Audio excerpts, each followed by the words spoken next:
del 5. Y vamos al 6. Estos sacrificios no son opcionales. Estos sacrificios que la palabra de Dios nos llama a ofrecer tienen que ser espontáneos en la vida de nosotros como creyentes. No es que tenemos que batallar para ofrecerlos, ni tenemos que decir, bueno, ¿y cómo le hago para ofrecerlos todos?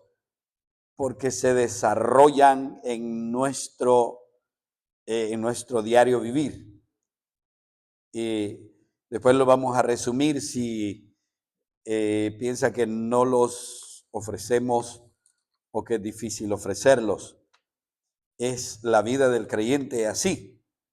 Y de esa manera nos damos cuenta que somos salvos y que somos sacerdotes, real sacerdocio del Señor, una casa espiritual llamada a ofrecer sacrificios espirituales aceptables, agradables a Dios. Y después lo vamos a resumir, amén, para que miremos que si los ofrecemos y si no los estamos ofreciendo, necesitamos reconciliar con el Señor. Es la única manera, porque no está en nuestros deseos, sino en el deseo producido por Dios en nosotros. Me gustó que el hermano Ronnie dijo el martes, siempre lo enseñamos, ¿verdad? Pero a veces la mente, como es muy finita la de nosotros, no logra captar lo que la Biblia nos enseña. Y como venimos de un evangelio prejuicioso que se enseña tradicionalmente, nos quedamos ahí por encimita, escuchamos gritos, escuchamos y todo, venimos y pegamos de repente unos brincos y ya, el gozo ahí estuvo. No, es mucho más de lo que hemos hecho. Entonces, me dice, se le aclaró la mente acerca de que no es nuestras obras, es la obra del Señor en nosotros, porque nosotros no podemos producir buenas obras, pero el Espíritu Santo produce en nosotros el querer como el hacer de su buena voluntad. Eso se llama gracia, eso se llama la gracia instructora. El Señor no nos deja, nos va guiando diariamente, nos va guiando en lo que hemos de hacer. ¿Cómo lo hemos de hacer? El querer, porque en esto le decía que un hermano le dije esto, hermano, porque antes los esforzábamos para agradar a Dios. Bueno, tiene que haber un esfuerzo, pero no tenemos que poner primero el esfuerzo y hacer una obra para agradar a Dios. No, tenemos que poner la obediencia a lo que Dios ya produce en nosotros. Eso se llama obedecer y hacer lo que Dios manda que hagamos como creyentes. Nunca lo que Dios nos mande va a ir en contra de la palabra de Dios. Jamás, jamás. Al menos, por eso debemos de examinar lo que nosotros a veces sentimos, que a veces no es conforme a la palabra de Dios. Ve, si algo sentimos, si está confirmado por la palabra de Dios, es de Dios. Acuérdese lo que le dijo Pedro después de la confesión que le hizo al Señor. Cuando bajan del monte, el Señor preguntó quién era, quién decía la gente que él era y qué decían ellos que él era. ¿Okay? ¿Qué contestó Pedro? Tú eres el Cristo, el Hijo del Dios viviente. ¿Qué le dijo el Señor? Bienaventurado Pedro, porque lo que tú estás diciendo no lo estás diciendo tú, te lo puso el Señor que lo dijeras. Más adelantito el Señor habló de su muerte. ¿Y qué le dijo Pedro? No, hombre Dios, que pases por eso, tú no vas a ir allá. Y entonces era un buen sentimiento. Él no quería que su maestro muriera. Pero ¿qué le dijo el Señor? Mira Pedro, eso te lo ha puesto el diablo. Ve las dos cosas, ¿verdad? Todo lo que Dios me hable. Hay cosas que parecen buenas, pero Dios no nos ha hablado. No. O el diablo.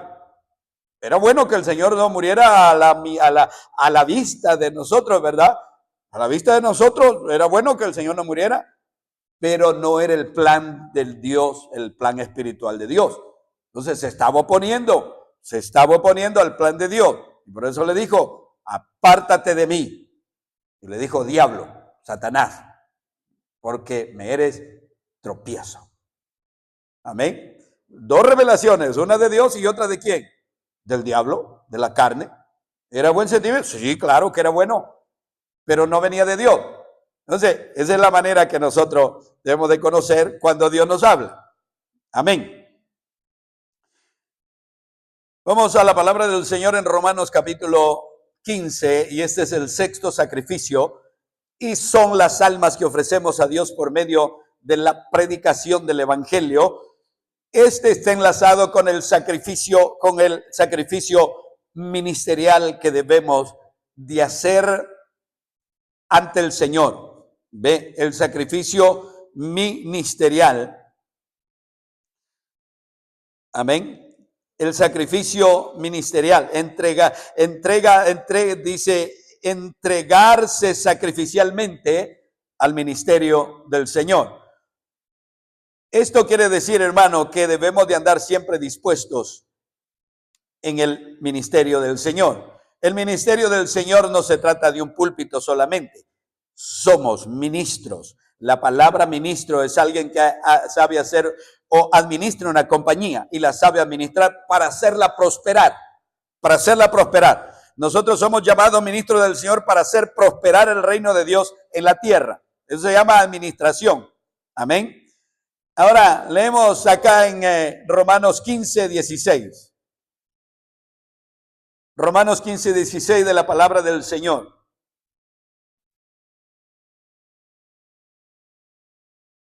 Gloria al Señor, lo tiene, ¿verdad?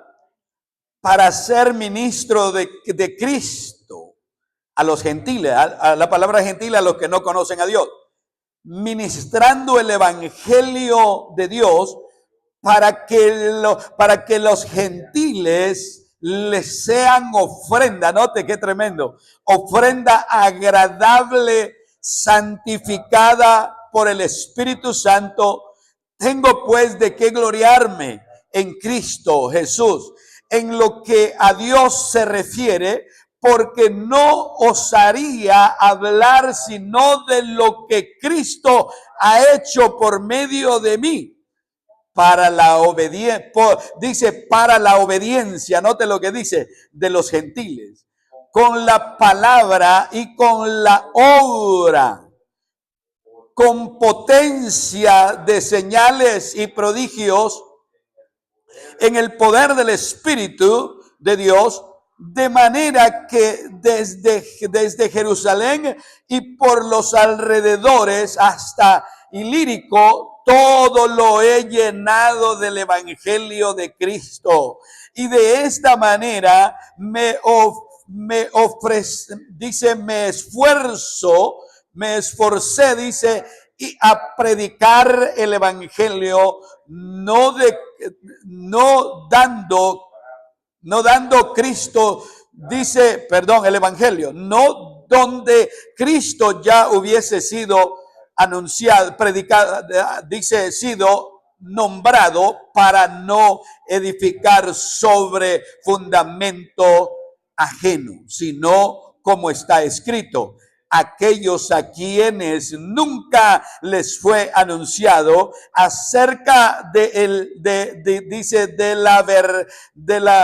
acerca del verán, los que nunca han oído de él entenderán. Gloria al Señor. Hasta ahí, bueno, lo leemos, puede tomar su asiento.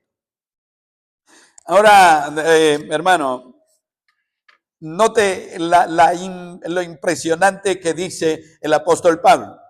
Sacrificio, las almas que se salvan por la predicación del evangelio que nosotros hemos sido llamados a predicar. Ahora, ministro, hemos oído la palabra ministro y normalmente nosotros decimos, sin entenderlo, ¿verdad? Decimos, fulano tiene un ministerio. Fulano tiene un ministerio. Hermano, la palabra ministerio es la palabra que le dije al principio.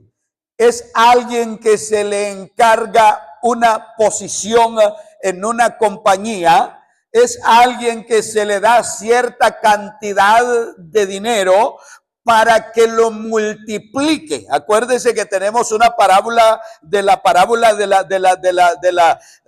los ¿cómo se llama? De los talentos. Gracias, hermano, de los talentos. Tenemos la parábola de los talentos. Es dinero. Es dinero. La parábola de los talentos, si usted la estudia, es dinero que el Señor nos depositó en nuestra mano para que nosotros lo administráramos y lo multiplicáramos. De tal manera que a uno se le dio ¿cuántos? 3, ¿verdad? Al otro se le dio 2, al otro se le dio 1. El que se le entregó 3, ¿cuántos entregó él para atrás? Lo multiplicó. Mira, Señor, me entregaste tanto, yo te doy 5. Me entregaste 2, yo te doy 4. Me entregaste, ok, el dinero que el Señor. Eso se llama ser buen administrador. Por eso al otro se le recomienda que de perdido lo hubiera puesto en el banco para que hubiera ganado intereses.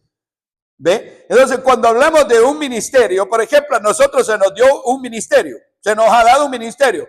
El ministerio, y me gusta lo que dice el Señor, lo puedo usar como dice el Señor, ¿verdad? Cuando el Señor tiene 12 años y se le perdió a María y se le perdió a José. Se le perdió. Y entonces ellos andan buscándolo y lo encuentran. ¿Dónde lo encuentran?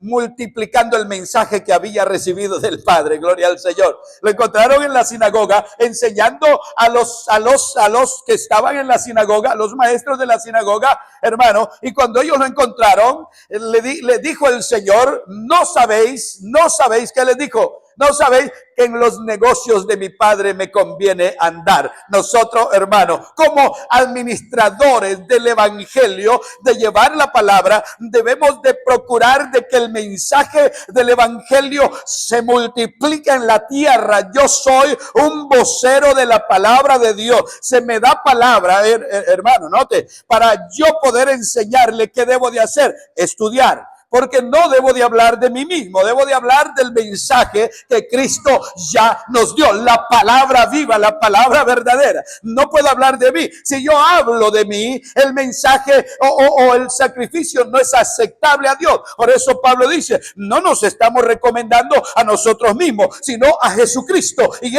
como crucificado y resucitado de los muertos, porque Él es el único que puede salvar a las almas, porque Él es el único que puede dar vida a las almas, hermano mío. Por eso los testimonios que se oyen, y de hecho el otro día no escuchaba la radio cristiana, hermano mío. Escucho mensajes mejor por YouTube que por la radio cristiana, porque en la radio cristiana sacan tanta estupidez, hermano mío. Esos testimonios de hombres que hablan tan bonito y que estuvieron y se estaban pudriendo y casi se le pudrieron los dientes y que aquí, que allá y que yo, hermano, nunca hablan de la palabra de Dios. Hablan de su vida miserable que vivieron allá en el mundo, hermano mío. De allá venimos nosotros, pero yo no porque viví esa vida miserable voy a hablar de mi vida miserable. Tengo un mensaje poderoso que tengo que multiplicar en la tierra, y es la predicación del evangelio, es anunciar a Jesucristo que pronto viene, que el infierno está ahí para perder, porque se pierden las almas, que no se salvan aquellas almas que no reciben el mensaje de la predicación del evangelio, se van al infierno.